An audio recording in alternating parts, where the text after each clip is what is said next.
Monday, the 9th of October. You're very welcome.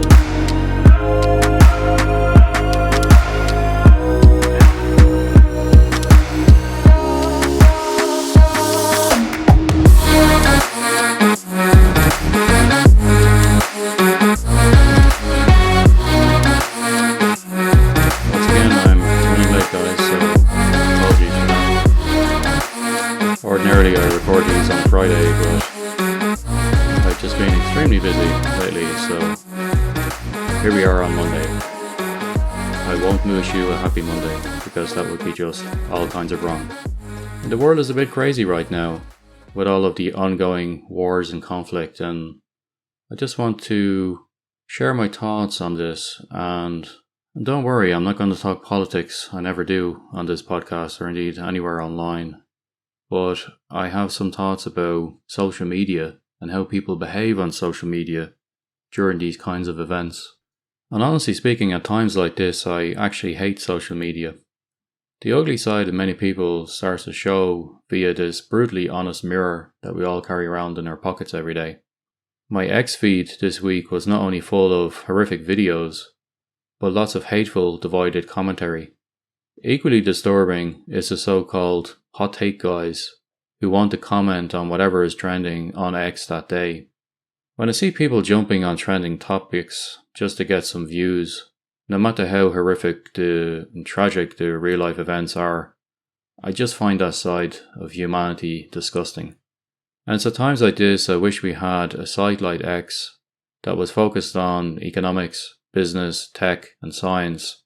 But the truth is that all of those topics are now being looked upon via a left or right prism.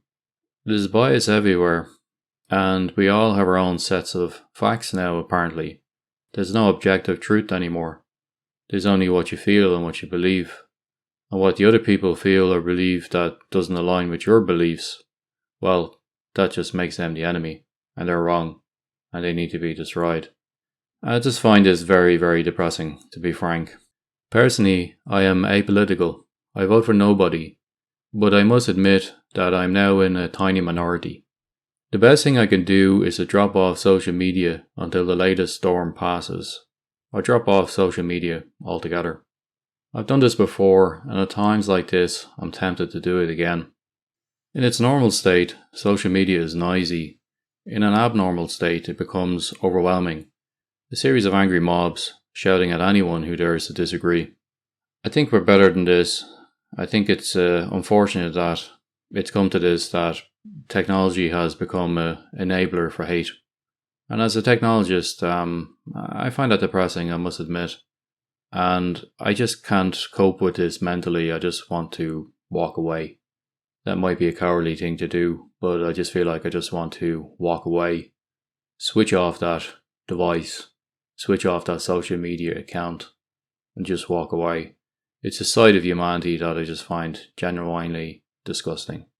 And I just feel that for my own kind of peace of mind, that at least for the next while, I'm going to go very, very quiet online. I'll still put out my podcasts, I'll still put out my blogs, of course. But yeah, I don't know, man, social media at the moment, it's pretty grim. It's where you go if you want to get angry and depressed. And I don't think that's healthy for me. I don't think that's healthy for you. I don't think that's healthy for anyone. So if you're listening to this, I'd just say, take care of yourself. Take care of your well-being. And yeah, don't be afraid to switch off. Sometimes we need to switch off. Go outside, spend some time in nature, touch some grass, read a book, read a poem, play some music, do some painting, hug somebody you care about. But whatever you do, don't get drawn into the tit-for-tat nonsense that we're all supposed to take sides on. I choose not to take sides. I think the world is more nuanced than that. It's rarely binary, it's rarely black and white. It's normally a shade of grey. But that's not the narrative that they want you to participate in. They want you to be angry. They want you to be scared. And I think we should not play that game. So think for yourself and make up your own mind. And stick to the facts, the actual facts, not the BS that people are peddling from one side or another, but the actual objective facts. If you're a real scientist, if you really care about these things, then that's what you should be listening to and that's what you should be presenting. Stick to the facts. So apart from getting a bit despondent about social media and the ugly side of humanity being reflected in that mirror this week, what else did I do? I had a bug that I needed to fix on 5.today, which is my personal productivity application, where the daily or the weekly or the monthly recurring tasks, which would normally be created in the background in your account, were no longer getting created. So there was an issue with the background task that was supposed to do that. That is now fixed. So that was something that, I personally suffered with for the last few days because my daily tasks were not getting created automatically. So obviously, apologies to anybody who was impacted by that issue. But you'll see now when you log in your account, you will see your dailies and your weeklies will be getting created every day as before. So that bug is now fixed. And then apart from that, I'm doing a lot of reading. Apart from continuing to read Diaspora by Greg Egan, I'm also finding myself dipping back into some classics.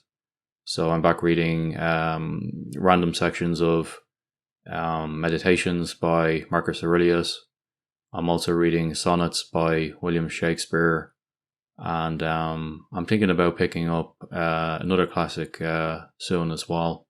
I feel like at the moment, for my well-being, as you can tell by the tone of this podcast, I'm dipping into books that are not going to notify me about all the horrible stuff that's happening in the world. And really enjoying it, to be honest. I'm switching between 4 or 5 books every evening before I go to sleep. And, as a kind of a mental palate cleanser, it's sending me to bed with happier thoughts, thinking about, stuff that I've read rather than thinking about what's happening in the news or what's happening in, my day-to-day working life. So totally recommend it. It's nice to be able to switch between completely different books in terms of tonal content, going from classics to science fiction, for example, or going from philosophy to poetry. It's been very pleasurable, and I'm probably going to keep going with this mode of reading for the foreseeable future. So if I get bored of a certain book, or if I'm starting to, feel like I'm slogging through it, I just switch to a different book, and that's been working really well. So I would recommend that as well. Okay, so I'm going to leave it there, guys. I will definitely record another episode this Friday. I hope you guys have a great week. Once again, please take care of yourselves, and I will speak to you on Friday. Take care. Bye-bye.